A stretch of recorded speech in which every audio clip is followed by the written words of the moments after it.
ಯಾವ್ದ್ರೆ ಮತ ಬೇಕಷ್ಟೇ, ಅವ್ರ ಅಭಿವೃದ್ಧಿ ಬೇಡ. ಮಾಡ್ತಾ ಇದೀವಿ. ನಮ್ಮಷ್ಟು ದುಡ್ಡು ಕೊಟ್ಟರೆ ಯಾರು ಇಲ್ಲ.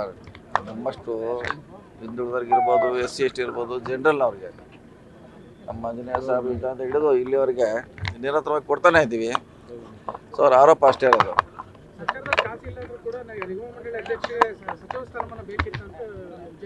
ಅದು ಅವ್ರ ಕಾಲ್ನಾಗ ಮಾಡಿದ್ರೆ ನಾವು ಮಾಡಿದ್ದಾರೆ. ಅವ್ರ ಕಾಲನಲ್ಲೇ ಅದು ಇತ್ತು, ಈಗೂ ಇದೆ, ಮುಂದೆ ಕೂಡ ಇದ್ದೇ ಇರ್ತಾರೆ. ಅದ್ರಲ್ಲಿ ಕಾಂಗ್ರೆಸ್ ಸರ್ಕಾರ ಸದ್ಯ ಖಾಲಿ ಟ್ರಂಕ್ ಸರ್ಕಾರ ಆಗಿದೆ ಅಂತ ಪ್ರತಿಭಟನೆ ಮಾಡಿದ್ದಾರೆ. ಇಲ್ಲ, ಖಾಲಿ ಅವ್ರು ಹೇಳ್ತಾರೆ ಇಷ್ಟೆಲ್ಲ ಡೆವಲಪ್ಮೆಂಟ್ ಮಾಡ್ತಾ ಇದ್ದೀವಿ, ನೀರಾವರಿ ಇರ್ಬೋದು, PW ಇರ್ಬೋದು, ಶಿಕ್ಷಣ ಇರ್ಬೋದು, ಕೊಡ್ತಾ ಇದೀವಿ ದುಡ್ಡ. ಸೊ ಅವ್ರ ಆರೋಪ ಮಾತ್ರ ಮಾಡೇ ಮಾಡ್ತಾರೆ, ದುಡ್ಡಿಲ್ಲ ದುಡ್ಡಿಲ್ಲ ಅಂತ. ಅದು ಅವ್ರಿಗೆ ಒಂಥರ ರೂಢಿ ಆಗಿಬಿಟ್ಟಿದೆ.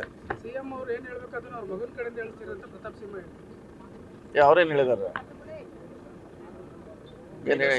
5 ವರ್ಷ ನಮ್ಮ ತಂದೆಯವರೇ ಸಿಎಂ ಆಗಿರ್ತಾರೆ ಅಂತ ಹೇಳ್ತಾರೆ. ಅವ್ರವ್ರ ವೈಯಕ್ತಿಕ ಅಭಿಪ್ರಾಯ ಅದು. ಈಗ ಅಲ್ಲ, ಅವ್ರವ್ರು CM ಆಗ್ಬೇಕಂತ ಭಾಳ ಚೆನ್ನಾಗಿ ಹೇಳ್ತಿರ್ತಾರೆ. ನಮ್ಮ ಮುಖಂಡರು ಆಗಬೇಕು, ನಮ್ಮ ಮುಖಂಡರು, ಅದು ಅವ್ರ ವೈಯಕ್ತಿಕ ಅಭಿಪ್ರಾಯ.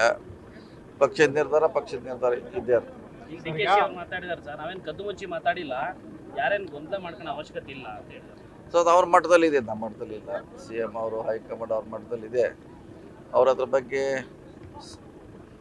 ಸಂದರ್ಭ ಬಂದಾಗ ಅದ್ರ ಬಗ್ಗೆ ನಿರ್ಧಾರ ಮಾಡ್ತಾರೆ.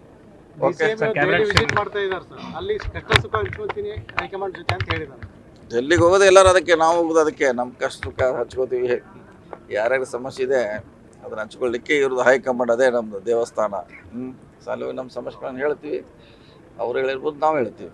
ಸರಿಗೆ ಮೆಟ್ರೋ ಟಿಕೆಟ್ ದರ ಕಡೆ ಏರಿಕೆ ಏನಾಗ್ತಿತ್ತು ಅದನ್ನು ತಡೆ ಹಿಡಿದಿದ್ದು ಯಾರು ಸರ್? ಹೈಕಮಾಂಡ್ ನಿಮ್ಮ ಕಾಂಗ್ರೆಸ್ನವ್ರು ಹೇಳ್ತಾರೆ ನಾವು ಅಂತ, BJP ಅವ್ರು ಹೇಳ್ತಾರೆ ತೇಜಸ್ವಿ ಸೂರ್ಯ ನಾವು ತಡೆ ಹಿಡಿದಿದ್ದೀವಿ ಅಂತ. ಏನು ತಡೆ ಹಿಡಿದಿದ್ದಾರೆ? ಅದು ಏರಿಸೋದು ಬಿಡೋದು ಕೇಂದ್ರ ಸರ್ಕಾರ, ನಮ್ಮ ಹಂತದಲ್ಲಿಲ್ಲ. ಸೊ ಅವರೇ ಏರಿಸಿರ್ಬೋದು, ವಿರೋಧ ಆಗಂತಲೇ ಅವ್ರು ತಡೆದಿರ್ಬೋದು ಕೇಂದ್ರ ಸರ್ಕಾರ. ಇನ್ನು ಅವರೇ ಹೇಳಿದ್ದಾರೆ ಸ್ಪಷ್ಟವಾಗಿ, ಹೇಳೋರನ್ನ ಬೈದಿದ್ದಾರೆ. ಇದು ಕೇಂದ್ರ ಸರ್ಕಾರ ಮಾಡಿದೆ, ರಾಜ್ಯ ಸರ್ಕಾರ ಏನು ಸಂಬಳ ಕೇಳಿದ್ದಾರೆ, ಅದು ನಿಜ. ಅದರಲ್ಲಿ ಪ್ರಶ್ನೆ.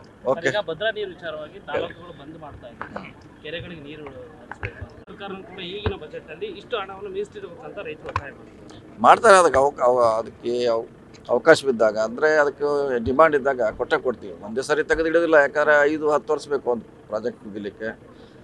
ಆ ವರ್ಷಕ್ಕೆ ಅನುಗುಣವಾಗಿ ನಾವು ದುಡ್ಡನ್ನು ಕೊಡ್ತೀವಿ. ನಿರ್ಭೀತ, ನಿಷ್ಪಕ್ಷಪಾತ, ವಿಶ್ವಾಸಾರ್ಹ ಸುದ್ದಿಗಳಿಗೆ ಮತ್ತೊಂದು ಹೆಸರಾಗಿರೋ News18 ಕನ್ನಡ ಈಗ ಆಪ್ನಲ್ಲೂ ಲಭ್ಯ ಇದೆ. ದಯವಿಟ್ಟು ಇಲ್ಲಿರೋ QR ಕೋಡ್ ಅನ್ನು ಸ್ಕ್ಯಾನ್ ಮಾಡಿಕೊಂಡು ಆಪ್ ಡೌನ್ಲೋಡ್ ಮಾಡೋದಕ್ಕೆ ಮರಿಬೇಡಿ. ನಿಮ್ಮ ಬೆಂಬಲ ಹೀಗೆ ಸದಾ ನಮ್ಮೊಂದಿಗಿರಲಿ.